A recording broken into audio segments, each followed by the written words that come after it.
हाँ जी बेटा। सो आज की हमारी जो क्लास है, कल हमने सेकंड चैप्टर कंप्लीट कर लिया था, कलेक्शन ऑफ डाटा। तो आज का हमारा जो टॉपिक होगा बेटा वो है ऑर्गेनाइजेशन ऑफ डाटा। कलेक्शन करना एक अलग चीज होती है। कलेक्शन तो हम कुछ भी कर लेते हैं, कलेक्ट कर लेते हैं, बट उसको आगे जाके ऑर्गेनाइज करके रखना, एक सिस्टम में रखना, तो वो क्या होता है, ऑर्गेनाइजिंग बोला जाता है। बेटा मैं ना आपको एक सिंपल सी एग्जांपल देना चाहूंगी कि आपका घर है, ठीक है, तो वहां पे बहुत सारा सामान है, ठीक है। तो उस सामान, डेली आपके घर में बहुत सारा सामान आता है, सब्जियां आती हैं, फल आते हैं, कोई फर्नीचर भी आ जाता है थोड़े टाइम बाद, कोई बेड, कोई अलमीरा, कुछ भी आ जाता है। तो बेटा आप क्या करते हो, तो आप वो सामान कलेक्ट कर रहे हो, ठीक है। वो सामान क्या हो रहा है, आपके घर में कलेक्ट हो रहा है। बट अगर किचन का सामान है जो बेडरूम में पड़ा हो, बेडरूम का सामान है वो लॉबी में पड़ा हो, लॉबी का सामान है जो घर के बाहर पड़ा हो, तो वो तो अच्छी बात नहीं है ना। सामान तो आपने कलेक्ट कर लिया, बट उसको मैनेज नहीं किया, तो वो क्या हो जाएगा, सारा गलत हो जाएगा। इस तरीके से जैसे हमने कल बात की थी, हमारा कल का जो चैप्टर था कलेक्शन वाला, उसमें क्या था कि बेटा आपने डिफरेंट तरीके से आपने जो सामान है, जो सॉरी सामान आ गया मेरे अभी भी माइंड में, जो डिफरेंट वेज से आप जो है डाटा जो है कलेक्ट करके लेके आते हो, और उसको क्या करते हो, उसको संभाल के रखते हो। डाटा कलेक्ट कर लिया, प्राइमरी है चाहे सेकेंडरी है, चाहे आपने जो है पर्सनल इंटरव्यू किया है, कैसे जैसे तैसे भी करके आपने डाटा कलेक्ट किया है, तो वो कलेक्ट तो हो गया, वो एक जगह इकट्ठा हुआ पड़ा है, बट उसको मैनेज कैसे करना है, उसको जब मैनेज करना उसको बोला जाता है ऑर्गेनाइजिंग या फिर ऑर्गेनाइजेशन ऑफ डाटा। ठीक है ना, अभी हम इसको डिस्कस करेंगे। तो सारे स्कूल के स्टूडेंट हैं, लेकिन बाई में कौन से स्टूडेंट्स हैं, ओनली आपकी क्लास की। तो बाई इसका सब पार्ट बन रहा है ना, Y is the part of X, तो हम क्या बोल सकते हैं कि Y is the subset of X and X is the superset of Y. So बेटा आज का हमारा चैप्टर है chapter number 3, organisation of data. Organisation of, इसको इसका मतलब क्या होता है, सबसेट, ठीक है, organisation of data of X. और ये किसकी तरफ ओपन रहता है, जो सुपर हो, है ना। एक्स क्या है यहाँ पे, सुपर सेट ऑफ वाई। इसको हम कैसे बोलेंगे, इसकी क्या होगी, वाई यहाँ पे होगा, Y is the subset of. तो इस चैप्टर में जब हम लोग पढ़ेंगे तो क्या होगा बेटा, studying this chapter should enable you, क्या क्या सीखने को मिलेगा इस लेसन से हमें, classify the data for further statistical analysis, distinguish between quantitative and qualitative classification, prepare a frequency distribution table, know the technique of forming classes, be familiar with the method of tally making, differentiate between universate and bivariate frequency distribution. ठीक है बेटा, तो ये सभी चीजें जो इस chapter से हमको सीखने को मिलेंगी। इंट्रोडक्शन में देखो पढ़ते हैं हम लोग, in the previous chapter you have learned about how data is collected, data collect तो कर लिया, you also came to know the difference between census and sampling. Census क्या होता है, सैम्पलिंग क्या होता है, ये भी हमने कल का जो चैप्टर में पढ़ा था। In this chapter you will know how the data that you collected are to be classified. जो डाटा आपने कलेक्ट किया है तो उसको क्लासीफाई कैसे करना है, सही डाटा को सही जगह पे कैसे लेके जाना है। The purpose of classifying raw data is to bring order in them so that they can be subjected to further statistical analysis। तो बेटा आप ना उसको डाटा को क्या करते हो, सही जगह पे रखते हो, ठीक है, ताकि आपको क्या मिल सके, सही रिजल्ट मिले आगे जाके, ठीक है ना। Have you ever observed your local junk dealer और कबाड़ी वाला to whom you sell old newspaper broken household। तो आप क्या करते हो कि ये बोलते हैं कि कबाड़ी वाला को आप बहुत सारी चीजें बेच देते हो, वो सारी चीजें खरीद लेता है ना, but with much so much junk in the shop it would be very difficult him to manage. तो उसकी शॉप में जो है वो सारा जो कबाड़ जो होता है, जो वेस्ट होता है, वो सारा इकट्ठा हो जाता है। तो तब वो क्या करता है, he had no organised them properly to ease his situation. अगर हम उसकी शॉप में से सामान लेने चले जाएं तो हमें अच्छा आसानी से सामान नहीं मिलेगा। क्यों? क्योंकि बेटा उसने ऑर्गेनाइज नहीं किया हुआ है। जब कोई भी चीज प्रॉपरली ऑर्गेनाइज नहीं की जाती तो उसके उसके हमको रिजल्ट अच्छे नहीं मिलते, ठीक है ना। जैसे मैंने बताया आपको, अगर आपके किचन का सामान आपके बेडरूम में पड़ा है तो आप क्या करोगे? अब आप क्या करोगे? गैस से कुछ भी जल सकता है, कुछ भी हो सकता है, ठीक है, सामान गिर जाएगा, बेडशीट खराब हो जाएगी। सो इसी तरीके से जो डाटा है कलेक्ट तो कर लिया, बट उसको यूज कैसे करना है, सही कैसे करना है, वो हम इस चैप्टर में पढ़ेंगे बेटा, ठीक है।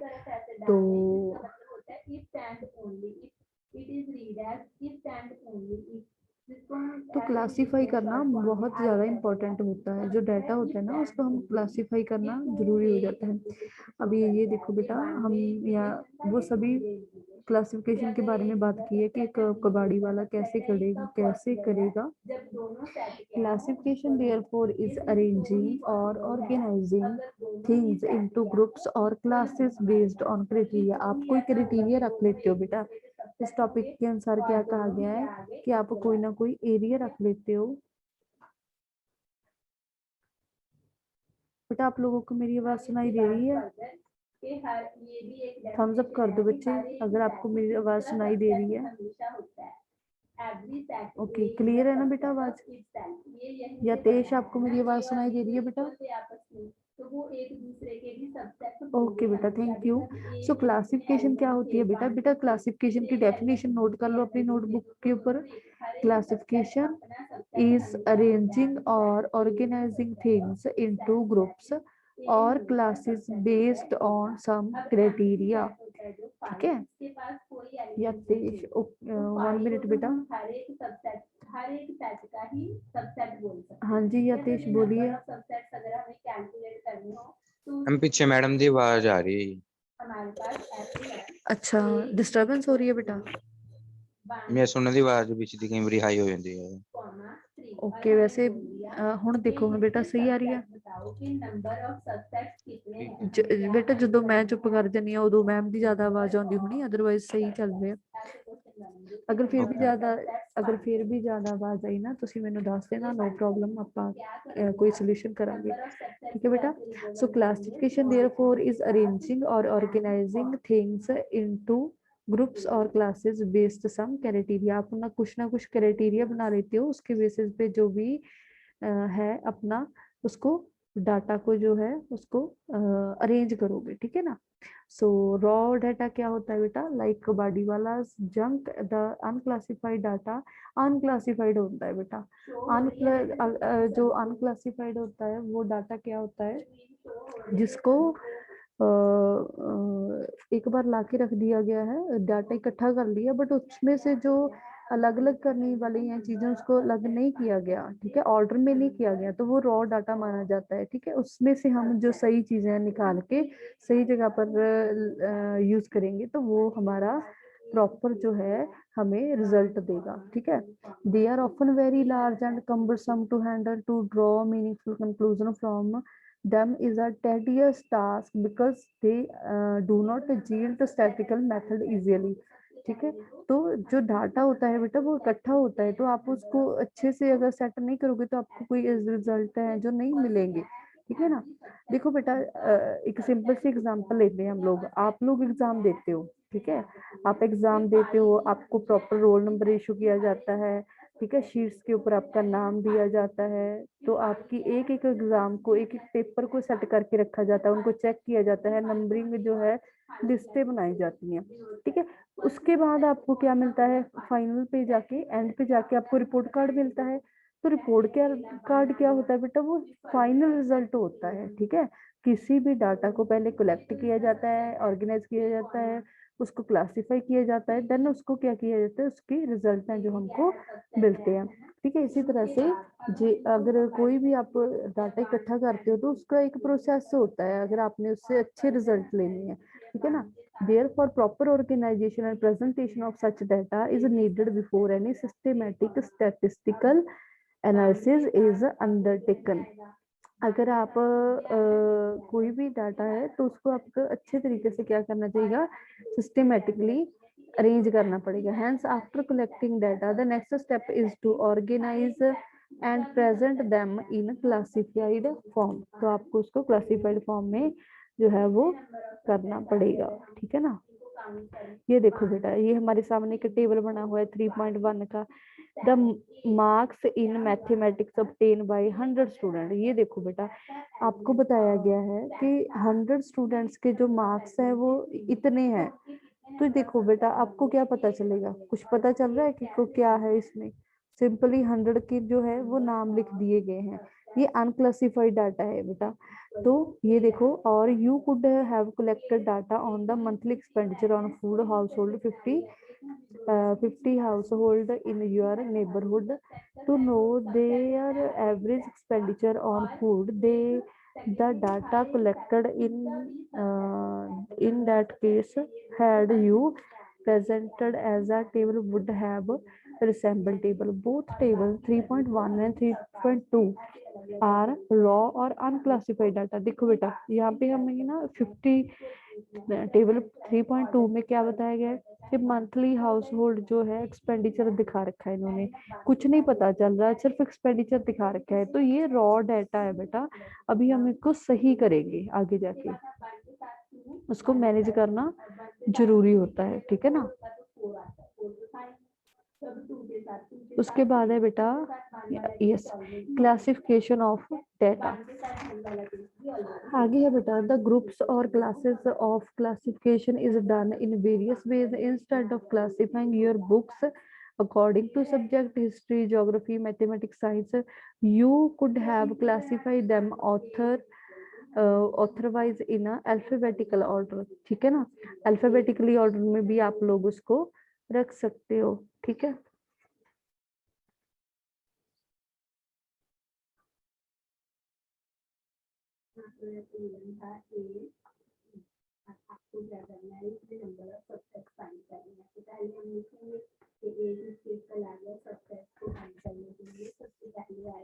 तो उसके बाद बेटा हम क्या करते हैं, तो सेकंड पैराग्राफ देखो आगे आप।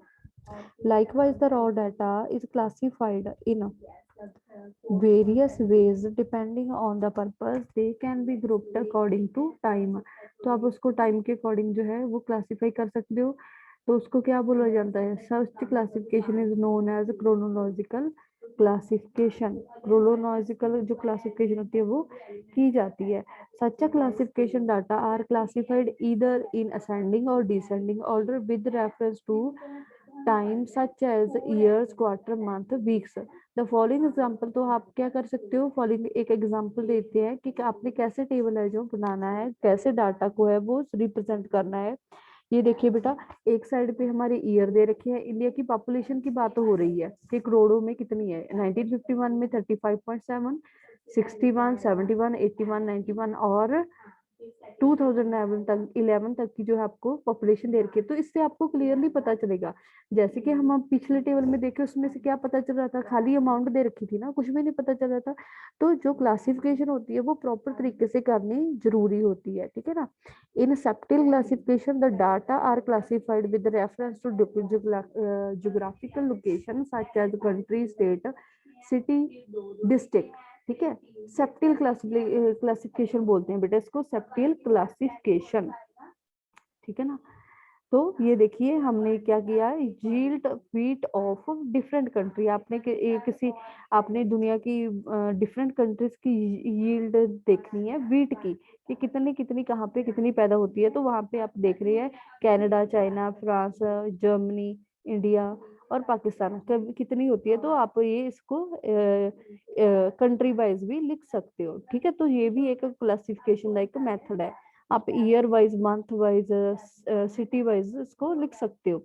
एग्जाम्पल नंबर 3 क्या कहती है बेटा, कि आपने अभी देखो उसको तो टेबल फॉर्म में दे दिया, अब हम इसको एक और फॉर्मेट बनाएंगे।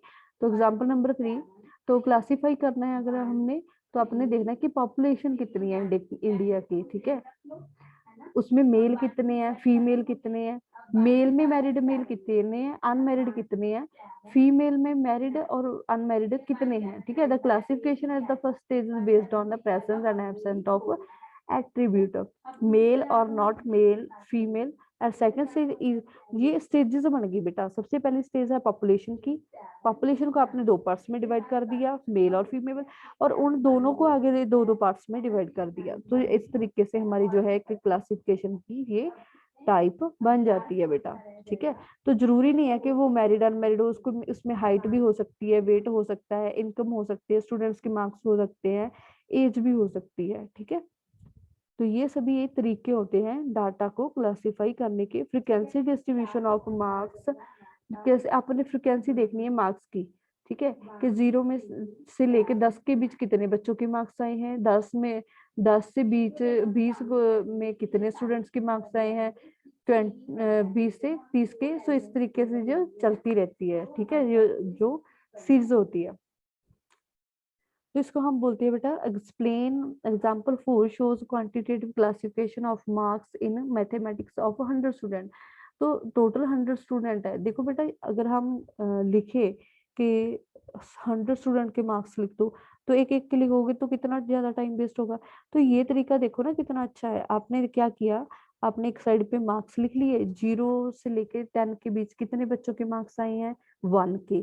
ठीक है, 10 से 20 के बीच कितने बच्चों के मार्क्स आए हैं, 88 के।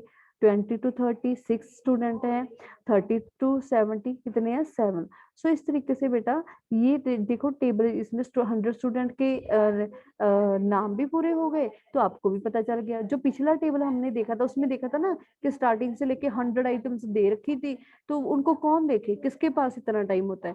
सो बेटा हम लोग जो जो हमारे टेबल्स होते हैं ना, तो ये हमें हमारा टाइम जो है सेव करते हैं और अच्छे हमें अच्छे रिजल्ट देते हैं, इसलिए हम इनको यूज करते हैं। ठीक है ना। हमारे पास फॉर्मूला बन जाएगा जब हमारे पास 2 एलिमेंट्स थे, तब हमारे पास अब होता है बेटा वेरिएबल। वेरिएबल क्या होते हैं, वेरिएबल दो तरह के होते हैं, continue and discrete. A simple definition of variable which you have read in the last chapter does not tell you how it varies. Variable differs on basis of specific criterion. They are broadly classified into 2 types. बेटा जो variable होते हैं बेटा, वो होता है data, तो वो क्या है, चेंज होता रहता है। तो वो एक कंटिन्यू वेरिएबल होता है ना, कि डिस्क्रीट होता है। A continue variable can make any numerical value, it take integral value. Integral value कोई भी वैल्यू हो सकती है बेटा, 1 2 3 4 कितने भी जाके फ्रैक्शन वैल्यू हो सकती है, 1/2 2/3 3/4 and value that not exact fraction, तो किसी भी रूप में हो सकती है। ठीक है, तो इसको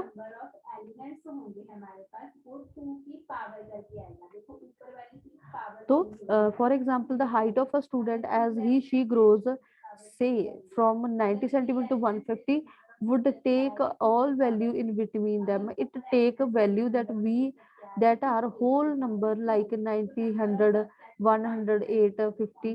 It can also take fraction value 90.85.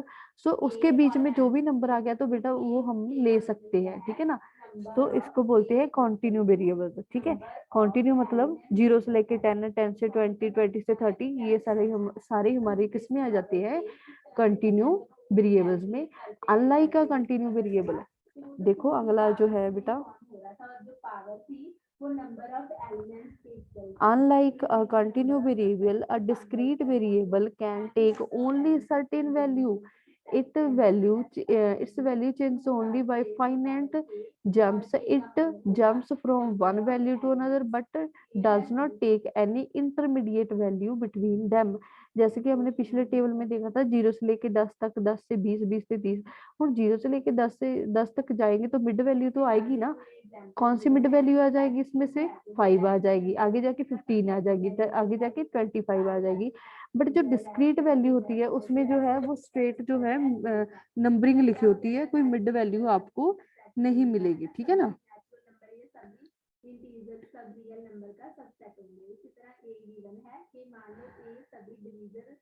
ठीक है बेटा। तो ये था हमारा, तो एक होती है हमारी फ्रीक्वेंसी, जो साथ में जो वेरिएबल थे, उसके साथ एक होती है फ्रीक्वेंसी कि कितनी चीजें इसमें शामिल है, एक में कितने, दो में कितने, ठीक है। एक जो था जैसे कि 0 से लेके 10 तक कितने थे, एक स्टूडेंट था, 10 से के 20 में 8 स्टूडेंट्स थे। What is a frequency distribution? A frequency distribution is a comprehensive way to classify raw data of quantitative variable. Raw data जो होता है उसको क्वांटिटेटिवली हमने रिप्रेजेंट करना होता है। It shows how different value of a variable in the mathematics scored by student are distributed in different classes along with their corresponding class frequency। तो आप उसको किस तरीके से लिख सकते हो, ठीक है, किस तरीके से लिख सकते हो, फ्रीक्वेंसी को किस तरीके से मेंशन कर सकते हो, वो हम चीज हमने यहाँ देखनी है, ठीक है। तो इसका हम टेबल देखते हैं।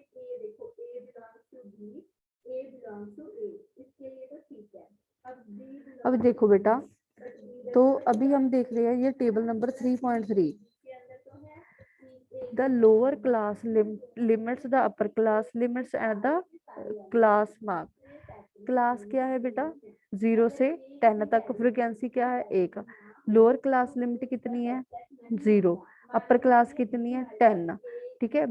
क्लास मार्क कितना है, जो मिड वाली वैल्यू है वो किस में आ जाएगी, जो उन दोनों के बीच में आ रही है। लोअर क्लास यानी कि जो लेफ्ट साइड पे जो हमारी वैल्यू आएगी सबसे पहले, ठीक है, वो लोअर है, तो जिस पे जाके एंड हो रही है हमारी क्लास वो हो जाती है अपर क्लास, ठीक है बेटा। इन दोनों के मिड में जो आती है वो क्लास मार्क बन जाती है, ठीक है बेटा।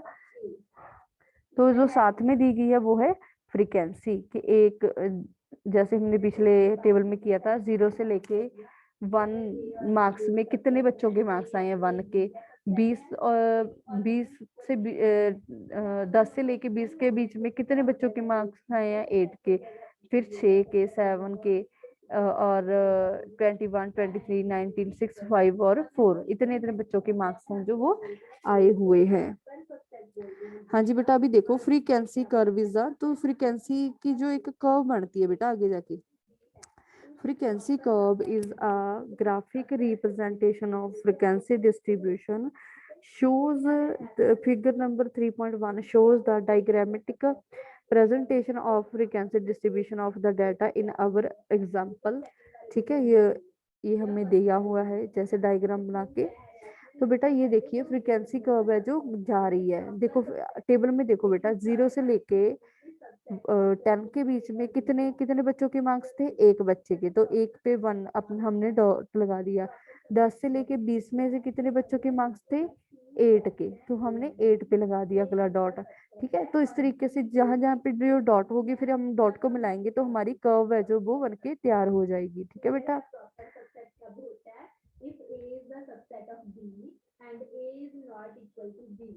तो बेटा इस तरीके से हमारी फ्रीक्वेंसी कर्व है जो बन जाती है। कितनी क्लासेस हैं हमारी, तो जैसे ही हम आपको सब मिलेगा तो उसके सामने आप जब करोगे तो आपको उसका आंसर है जो मिलता जाएगा कि पहले आप टेबल बनाओगे, उसके बाद ही आप जो है टेबल बनाने के बाद उसके जो डायग्राम है फिर आप उसको बनाओगे तो हर एक चीज उसमें पुट की जाएगी, ठीक है। एक साइड पे हम क्या लेंगे, एक साइड पे तो बेटा हम लेंगे उसमें, ये देखिए जो ओ एक्सिस है जो नीचे की तरफ है वो 100 तक ले लेंगे, तो 100 क्या है स्टूडेंट्स है, तो हमारी मैक्सिमम वैल्यू कहाँ तक जाती है, वो भी 100 तक जाती है क्लास की, तो मैक्सिमम स्टूडेंट की कहाँ तक जाती है बेटा 23 तक, ठीक है। तो इस तरीके से एक साइड में हमने स्टूडेंट रख लिए, दूसरी साइड पे फ्रीक्वेंसी रख ली, ठीक है। इस तरीके से ये हमारा क्वेश्चन है जो सॉल्व हो जाएगा। बेटा ये सभी जो सम है ना ये आपको खुद करके देखने होंगे, फिर आपको इसकी क्लैरिटी आएगी, अदरवाइज ये आपको लगेगा कि ये कैसे होंगे या कैसे नहीं होंगे। नंबर ऑफ एलिमेंट्स क्या हो, यहाँ पे ओनली 1 लिखा है, या फिर a इज इक्वल टू, जैसे मान लो गिवन है 2, ठीक है, कोई भी नंबर हो सकता है गिवन, तो ये क्या हो गया सिंगलटन सेट होता है। सिंगलटन सेट कौन सा होता है जिसमें ओनली 1 नंबर। तो बेटा टैली मार्क्स कैसे करते हैं हम लोग, ये देखिए आपकी स्क्रीन के ऊपर टेबल नंबर 3.6 टैली मार्क्स क्या होते हैं? Tally marks of mark of 100 student in mathematics. एक मैथमेटिक्स का जो सब्जेक्ट है उसमें 100 स्टूडेंट की जो परफॉर्मेंस है वो आपको दी गई है, तो उसमें आपने टैली मार्क करने हैं। ये देखो 0 से लेके 10 के बीच कितने बच्चों के मार्क्स आए हैं? 0, किसी का नहीं है, तो आपने सिर्फ 1 जो है वो मार्क कर दिया टैली का। ठीक है, फ्रीक्वेंसी कितनी आ गई हमारी यहाँ पे? 1। तो मार्क्स, क्लास मार्क मीन्स जो हमारी क्लास का मिड वैल्यू है। ठीक है, उसके बाद आ गया 10 to 20, तो कितने बच्चों के हैं यहाँ पे? 10, 14, 17, 12, 14, 12, 14, 14, तो ये कितनी होगी अमाउंट? 8 हो गए। ठीक है, तो जब आपने टैली मार्किंग लगानी है ना बेटा, तो आपने 4 लाइनें लगा के जो 5वीं है वो क्या करनी है? क्रॉसली लगानी है। ठीक है, हर एक जगह पे तो ऐसे करते हैं, तो फ्रीक्वेंसी यहाँ पे 8 होंगी। ठीक है बेटा, सो वो फर्स्ट जो टेबल है उसी को हम यहाँ पे घुमा रहे हैं, उसी की टैली मार्किंग है जो वो करके दिखाई गई है। ठीक है,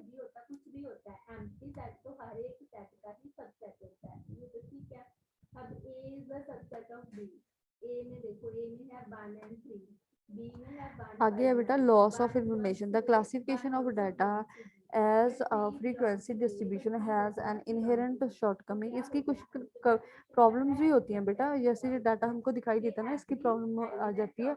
raw data making is concise and comprehensive, it does not show the detail that are found in raw data.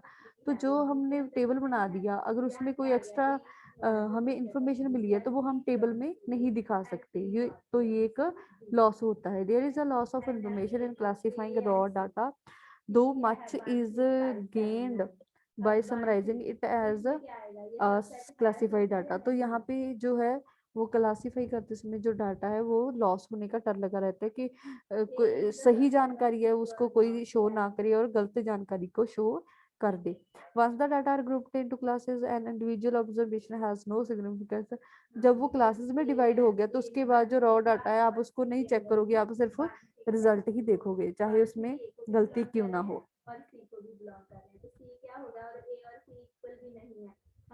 कई बार क्या होती है बेटा, जैसे कि हमारी जो क्लास है मोस्टली हमें सही दी होती है, जैसे 0 से लेके 10, 10 से 20, या फिर 10 से 20, 20 से 30 ऐसे दी होती है। बट कई बार क्या होता है कि हमारी जो फ्रिक्वेंसी है वो सही नहीं देती होती है, तो हम लोग वहाँ पे क्या करेंगे? क्लास है जो सही नहीं दी होती तो उसके लिए क्या करेंगे? You know how they are constructed out of raw data, but in some cases frequency distribution with unequal class interval are more appropriate. तो आपने क्या करना है? मोर अप्रोप्रिएटली आपको वो दिखाना पड़ेगा। तो वो है उसको क्या करेंगे? शो करेंगे। ठीक है, तो फ्रीक्वेंसी डिस्ट्रीब्यूशन जो टेबल है उसको हम बनाएंगे कि कैसे।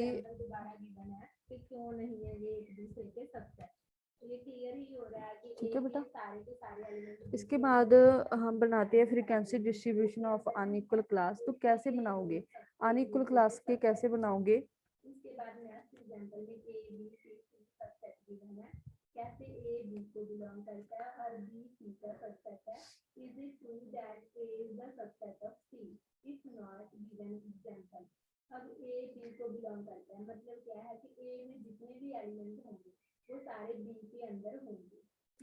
तो बेटा हमने देखा है कि फ्रीक्वेंसी डिस्ट्रीब्यूशन है जो वो किस तरीके से की जाती है।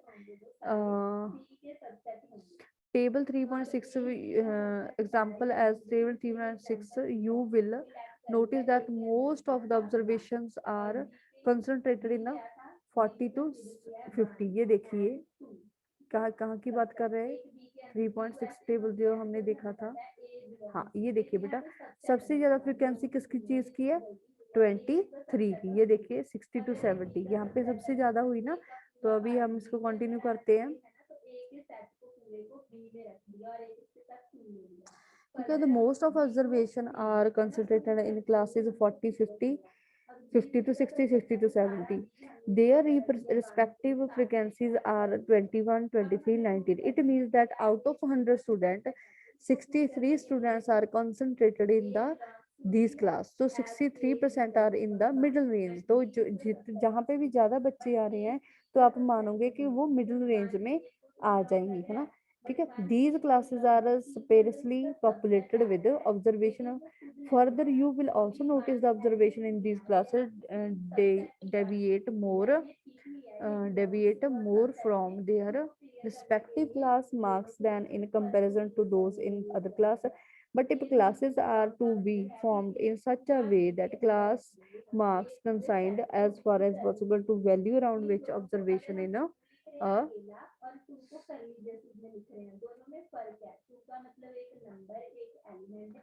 class tend to concentrate, then unequal interval is more appropriate. तो unequal interval क्या की है आपकी, more appropriate होती है यहाँ पे।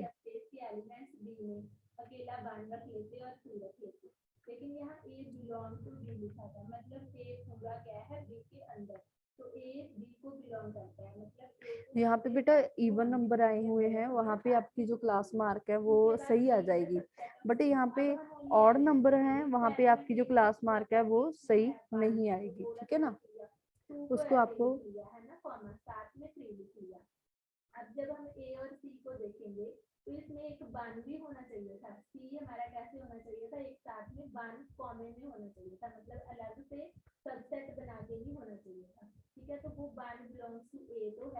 so class 10 to table number 3.7 shows the same frequency distribution of table number 3.6 term of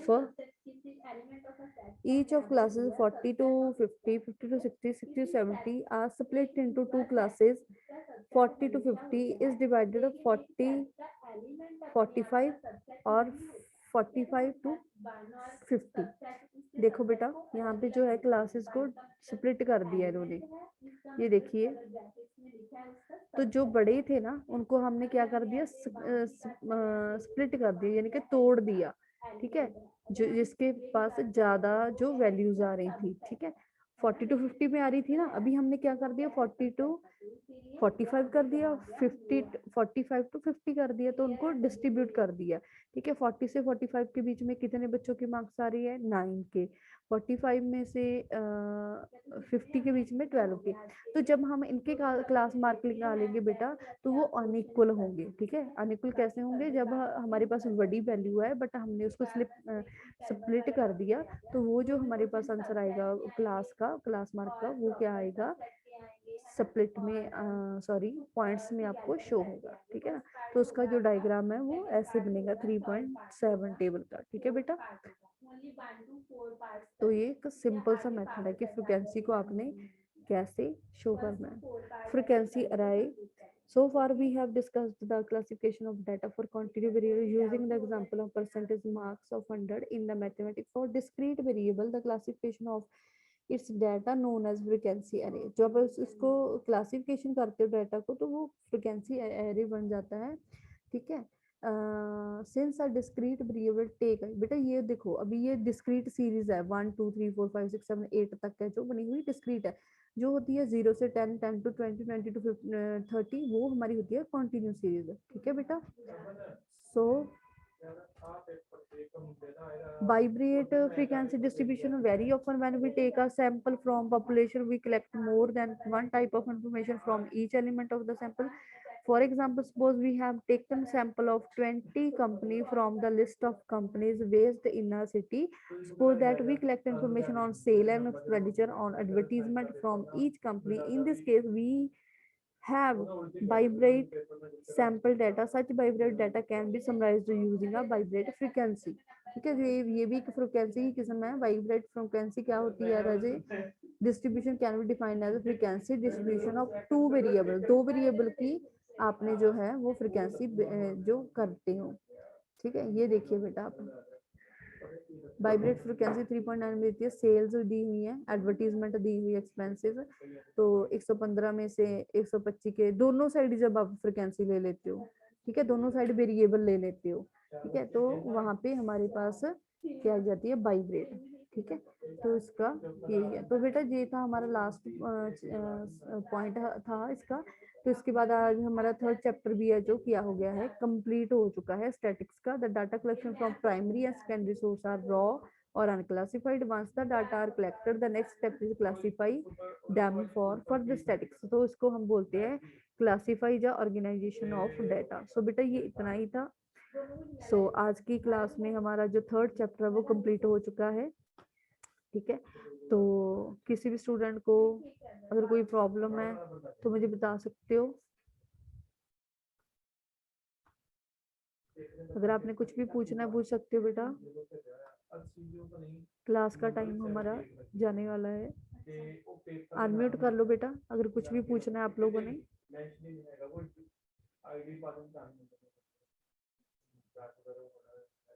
okay बेटा, तो आपने कोई भी रिस्पॉन्स नहीं दिया, आप मुझे। हाँ जी मैम बच्चे। हाँ जी बेटा।